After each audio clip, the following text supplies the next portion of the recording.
Kikita ka ba dito sa GrabCar kung sideline ka lang? So check natin. Araw ng Sunday ngayon, tara biyahe tayo. Time check is 3:46 ng umaga. So lalabas pa lang tayo ngayon. Araw ng Sunday, walang traffic ngayon. Kaya check natin kung sideline ka lang, kikita ka ba dito sa GrabCar. So abangan nyo mamaya kung magkano yung maiuwi nating pera and makakailang booking tayo. So start ako dito sa Makati, pero magpapagas pa tayo. And bibili tayo ng kape para masustain natin yung antok. Siyempre pag madaling araw tayo bibiyahe, medyo nakakantok. Kaya kailangan natin ng kape. And para tumagal tayo sa biyahe. Pero target ko kahit hanggang alas 12 lang siguro or alauna mamaya. So tingnan natin kung kaya ba, kung kikita na tayo sa maganong oras. So let's go. Time check guys is alas 4 na ng umaga. So nakabili na tayo ng kape and nakapagpagas na rin tayo. So buksan na natin yung app natin. Sakto alas 4 tayo. So check natin kung anong oras tayo papasukan. Sana meron kaagad. Pagka itong oras naman meron na kaagad dyan. Nakabukas yung saver ko para mas maraming booking ang papasok.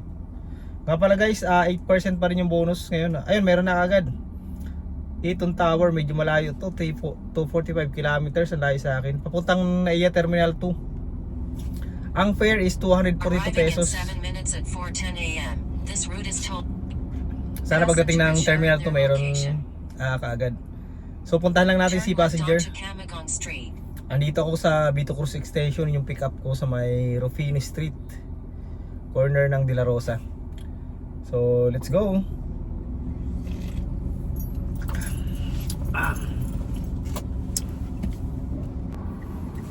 Next booking natin guys, dito Terminal 2 papunta ng Shore Residence Tower 3 sa may malapit sa MOA.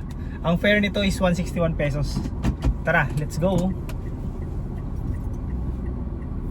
Next booking natin guys, 1 Ecom papuntang Antipolo. So ang layo pero ang mura ng pamasahe, 449 pesos. Naka-saver kasi to, pero ayos na dahil nga wala pa naman traffic ngayon. Sana less than 1 hour mahatid na natin. Mga 40 minutes okay na yun, panalo na yun. Pero pag lumagpas ng 1 hour, talo na to. Pero possible mga less than 1 hour naman to. Tara, let's go! Next booking natin guys, dito BDO Marcos Highway, Vermont Park. Papunta to ng Kasipagan Street, Cainta, Rizal. Ang fare is 113 pesos lang. Tara, let's go! Saver itong booking natin. Time check guys is 5:48 na ng umaga. So andito tayo ngayon sa Cainta, kakababa lang ng passenger natin. Kaso wala pumapasok na booking.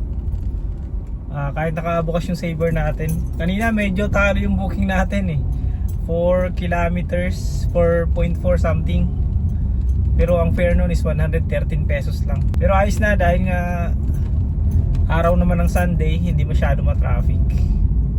Pero ngayon wala pang pumapasok na booking. So gapang tayo hanggang Ortigas baka sakali. So let's go. Next booking natin guys, Urban Deca dito sa may Ortigas, papunta ng Quezon City. Ang fare nito is 222 pesos. So tara, let's go. Next booking guys, dito St. Luke's, malapit Quezon City, papunta to ng Trinoma. Ang fare is 115 pesos. So saver na naman yung booking natin. So tara, pick upin na natin si passenger. Hi guys, dito tayo ngayon sa East Camias. So kanina pagbaba ng passenger natin sa may Trinoma, may pumasok din na booking doon. Papunta rin dito sa East Camias. So standard booking, malapit lang. 12 minutes natin na natin. Pero mura lang din yung price, 112 pesos. Pero ayos na.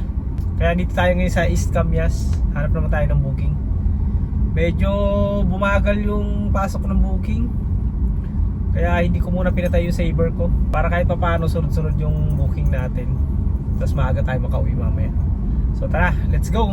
Next booking natin, EFP Medical Center. Papunta to ng South Triangle. Saver siya, 110 pesos yung fare. So pick upin ko lang si passenger. Next booking natin guys, may pumasok na. Dito lang sa may EDSA, South Triangle, papunta to ng New Manila. 110 pesos pa rin yung fare. So pick upin ko lang si passenger. Next booking natin guys, Magnolia Residence, papunta ng Santa Cruz, Manila. 213 pesos yung fare. Dito lang yan sa may Robinsons Magnolia. So tara, pick upin lang natin si passenger. Next booking natin guys, Celadon Park Tower. Dito lang yan sa may Santa Cruz, Manila, papunta ng Manila Hearing Aid. Ang fare nito is 110 pesos. So saver booking siya. So pick upin ko lang si passenger. Next booking natin, Sun Residences, papunta ng U-Belt. 110 pesos yung fare. So pick upin ko lang si passenger. Hi guys, update lang. Time check is 8:30 na ng umaga. Naghatid ako dito ng pasahero dito sa may Loyola. So sakto, magche-church muna tayo. Sakto kasi dito ako naghatid mismo sa church, sa Victory. So magche-church muna ako. Araw ng Sunday ngayon, kaya church tayo. Tapos mamaya try natin kung makakapagbiyahe pa tayo paglabas natin sa church. So update ko kayo mamaya kung makakapagbiyahe pa ako ng hapon. So let's go!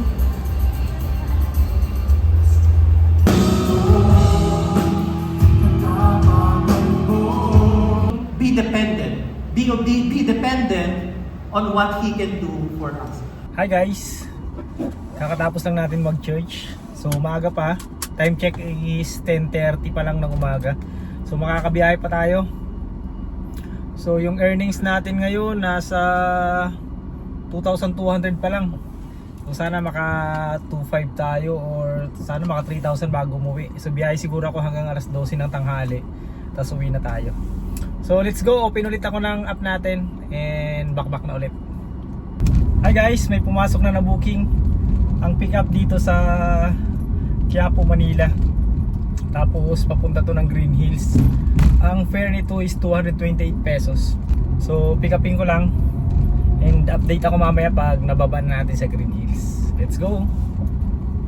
Hi guys, dito tayo ngayon sa Green Hills. So time check 11:11 na ng umaga. Nag-set na ako ng destination pauwi ng bahay dahil nga tanghali na. Yun lang naman target natin ngayon na biyahe hanggang tanghali. Sana makakuha pa akong booking para hindi sayang yung gas natin pauwi ng bahay. And check natin mamayang gabi kung sipagin pa tayo, bibiyahe tayo ulit. Pero pag hindi na, pahinga na tayo. So update ko kayo pag pinasukan ako ng booking pauwi ng bahay. So let's go. Next booking natin guys, Mandaluyong papunta ng One Ayala. Ang fare nito is 179 pesos. After nito, magpatay na ako ng app kasi malapit na sa amin yung One Ayala. So titingnan natin kung magkano tayo. Update ko kayo mamaya pagbaba ng passenger natin. Hi guys, dito tayo ngayon sa One Ayala. Nagpatay na ako ng app and dahil nga malapit na to sa amin, so lunch muna tayo. Time check is 12:34 na ng tanghali. So bali naka 15 jobs tayo ngayon. Nag-start tayo ng alas 4 tapos ngayon nga is 12:34. So parang 8.5 hours yung biyahe natin. Pero syempre nag-church pa tayo, so mga 2 oras din yon. So more or less nasa 6.5 hours tayo bumiyahe. Tapos yung kinita natin sa araw na to ay umabot ng 2,761 pesos. Syempre may ano pa yan, may tip. So aabot yan ng 2,800 pesos. So hindi natin nakuha yung target natin na 3,000. Pero goods pa rin yan dahil nga bali 6.5 hours lang naman tayo bumiyahe. Siguro kung tuloy-tuloy tayong bumiyahe baka umabot yan ng 3,500. So okay na yan. Bawi tayo sa mga susunod na araw. Araw naman ng linggo ngayon. Bukas coding ako. So nga pala nagpagas din ako ng 1,000 din yung naubos natin. So more or less meron tayong malinis na 1,700. Tapos syempre itatabi natin yung pangkotse. So meron tayong mga less than 1,000 na income. So ayos na yan. Kasi parang half day lang naman tayong pumasok ngayon. So bawi tayo sa mga susunod na araw. So yun lang guys, maraming salamat. Sana nakatulong sa inyo yung video natin. Asahan nyo gagawa pa ako ng maraming video para magkaroon kayo ng idea sa mga gustong pumasok dito sa Grab and sa mga gustong bumiyahe. para malaman nyo kung ano yung mga diskarte sa pagbibiyahe sa araw-araw natin ginagawa. Madaling araw, minsan tanghali, minsan gabi tayo bumibiyahe. Tingnan nyo kung ano yung maganda para sa inyo and ano yung babagay sa style nyo. So yun lang guys, maraming salamat. Sana nakatulong sa inyo yung video natin.